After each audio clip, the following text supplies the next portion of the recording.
ஏதோ உங்களை பார்த்து இந்த முறை நீங்க அத்தனை பேர் தேர்தல் பிரச்சாரத்தை சிறப்பாக செய்யணும், இந்த முறை நம்ம அதிகமா வித்தியாசத்தில் வெற்றி பெறணும் அப்படின்னு கேட்கறதுக்காக நான் வரல. நீங்க கொடுக்கிற உத்வேகத்தில் தான் நான் தமிழ்நாடு முழுக்க பயணம் போகணும்.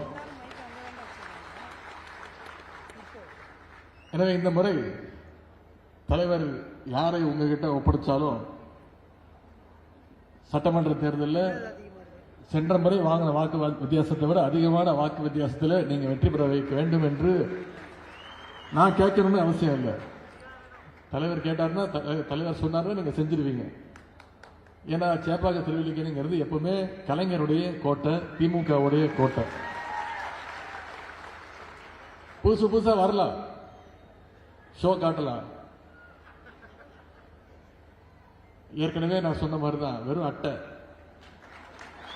ஒரு சின்ன காத்து அடிச்சதுன்னா காண போயிடும்.